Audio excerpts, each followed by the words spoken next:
of hypopressive abdominals.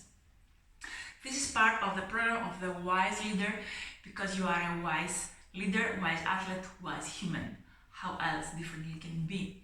So first we will make some assessments before we enter to the first level of the exercise. First we're gonna go to our diaphragmatic breathing. So I invite you to lay down, relax your legs. You can place one hand above your umbilicum. Yes, and the other hand on your chest. Relax your shoulders, relax your lower back, relax your legs, your feet. And try to breathe normally. And try to notice which hand moves compared to the other. First, is it first the hand on your chest? Is it first the hand on your belly?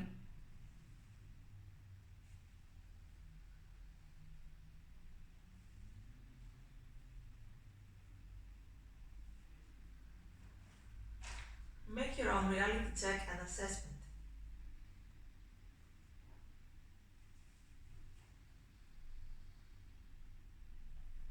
Breathe in from your nose, exhale from your mouth. So in this position, you assess, and it's easier to assess it than standing or sitting. You can focus more into the diaphragmatic breathing. This is also an exercise that you can practice literally for 1 minute, taking 8 to 10 breaths during 1 minute, literally diaphragmatically. So you see, it will be easier for you here to turn your surface breathing into full diaphragmatic. Therefore, if you feel that even at this position your chest lifts up first, this is like a stressful or superficial breathing. You really want to go down to the diaphragmatic. And how you do that is literally you try to breathe in and feel the air also with your belly. You see my belly is full of air, and when you exhale, you empty the air, your belly empties, your hands fall inwards in your belly. Your chest also relaxes. Sometimes people, what they do is they try to breathe in, feel in air with your chest, but there is nothing, no movement here. So this is also the superficial. You don't use the capacity full of diaphragm. So again, relax. You can see my own belly expanding when I breathe in, pressing my hand upwards and exhaling, breathe out. Very well, that's the first assessment for diaphragmatic breathing. You can use that, you can practice that morning and evening. Also, if you have insomnia, you wake up in the middle of the night, you cannot fall back to sleep. Don't run to your laptop or your mobile. Focus into your breathing, and I guarantee you that when you just focus observing your breathing, you will fall asleep very fast. Now we go and to assess our hypopressive abdominal laying down. So I will show you some points where we can pay attention. Here you need really to bend your knees. Bend your knees, your heels are above your knees. Very nice, you lay down. And from here again, you see our lower back is relaxed, but it's not completely flat. And you don't want to do that. You want to create your neutral position. You want your neutral position to get there. Also for your head, we will work later. And you want also your tongue to be under the sky of your mouth.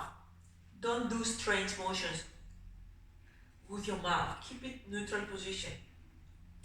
So in order to mobilize a bit, you can do some pelvis rocks to relax your lower back in case you have pain. But when you press your pelvis down like here, you put a lot of pressure in the abdominals and you will not be able to do the exercise. Okay, so keep your neutral position, and what I want you to do is literally you breathe in exhale,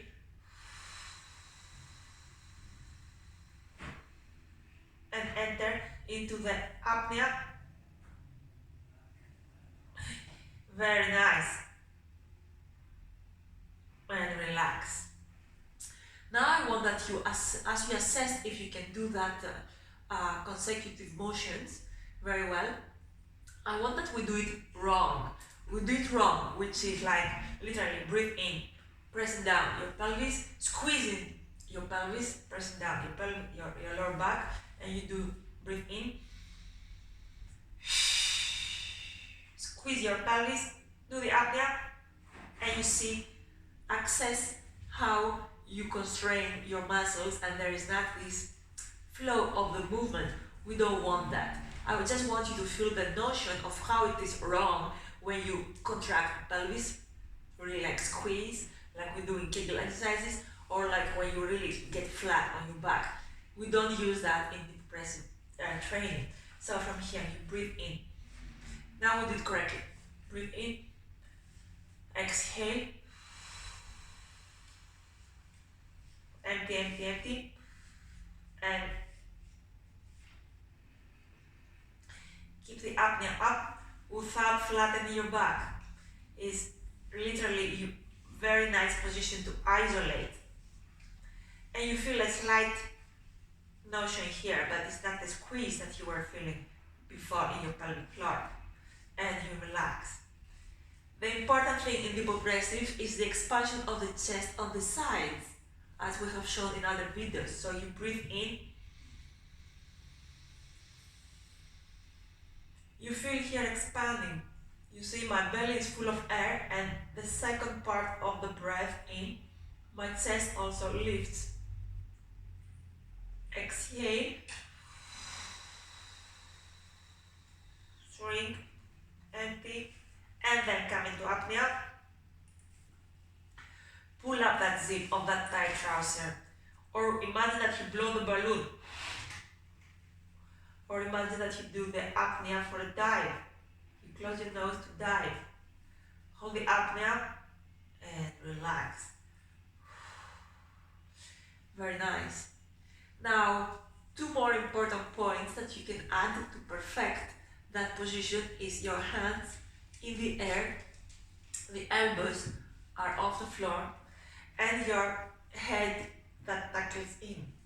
Tuck in your chin. This will help very nicely your spine to extend and create that natural spaces that they are between the vertebrae. And here we go, breathe in,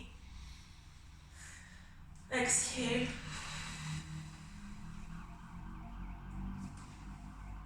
always neutral the lower back, always neutral the pelvis, slightly, and come up into apnea. Now press your elbows against the sides. This will help you expand your rib cage on the sides. Tuck in your chin. This will help you, yes, include all the spine vertebrae in the exercise. Hold the apnea, 2, 1, and relax. You will be feeling also that also your omoplates or behind your ribs open up. And this is the perfect opening and engagement of the muscles about hypopressive abdominals. At this first level of hypopressive abdominals, we can also add a couple of other movements, positions. One is when you come on all fours,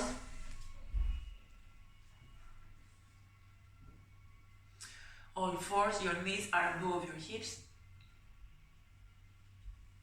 above your knees, your wrists above your shoulders. Yes, very nice. And from this position you keep straight, so your head is aligned with your spine. Neither extension, neither drop down flexion. Keep it aligned, yes. Your back is neither on flexion, neither on extension.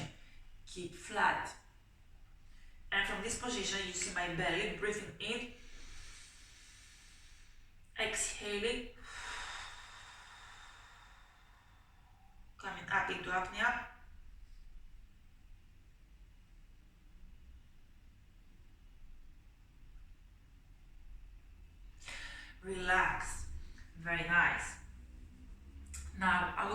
we put very correctly, you notice that how do I expand here on the sides, my ribcage?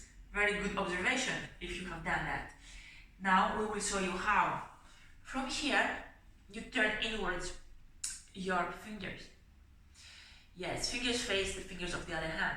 You bend a bit your elbows. Very nice. And from this position, you do again the same.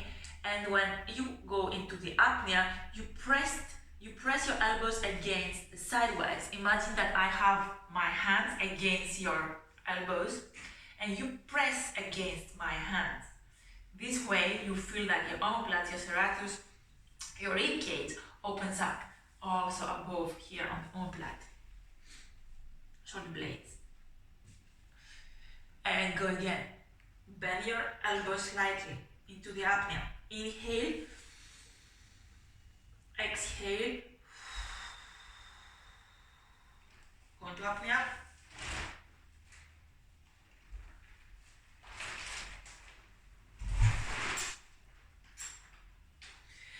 Very nice. And you relax. This is the second exercise that you can do. Now we go into a third shape of exercise, that is the child position. First, you lay down here. If you can tolerate this position, that's fine. If you cannot, what you can do is take a blanket and make it softer for your quadriceps, for your knees to sit. This closes here the gap that some people might not have the flexibility. So you lay forward, bend again the elbows on the sides to help exactly our diaphragm expand. Take your front into your chest, into the front onto the carpet, and what we literally do is again the same motion. You will see how relaxing this at this position. So you breathe in, fill your belly area, your diaphragm with air. Exhale, empty your lungs, your diaphragm from air, and then come into the apnea. And here, breathe. Open well your knees so you have space for your belly. Breathe in. Exhale. And when you are well empty, go up. Apnea. Press your elbows on the sides.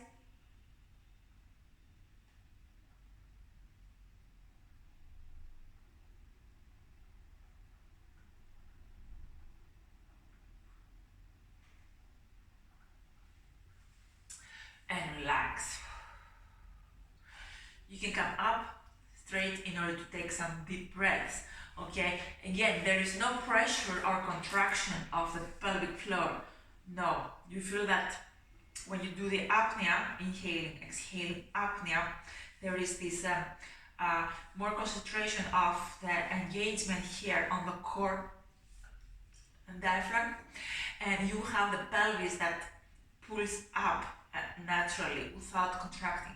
Because if you contract a lot without expanding here, what we have, the result that we have is that we do create a prolapse of our pelvic floor, and we push our organs of pelvic floor downwards. We don't want that. We want them to be high enough. And this also how it helps a lot on our sexual activity, these kinds of exercises, on the posture, on the health of the spine, on the health of the visceral organs, working out our abdominals, yes, flattening our stomach, shred our stomach, our body, and also creating activation of the frontal lobe of our brain for optimal focus and life mastery. If you have questions, please comment below, or connect with us on the social media or by email. Share this video with whoever you think that needs to either prevent, train, or rehab any issues that might have, or if you just want to practice and integrate that as part of your workouts. Exactly. And share without shame and without being feeling intimidated to speak about pelvic floor, sexual energy, health of the spine, the breath, and shredding your abdominals, creating a great focus, great mastery for life mastery. The more we speak about that, the less shame we create, the more open we are to speak about health that helps our performance and our relationships, our health, our business, and our life interaction. Alone, you can go far, but together we can go faster. Take care.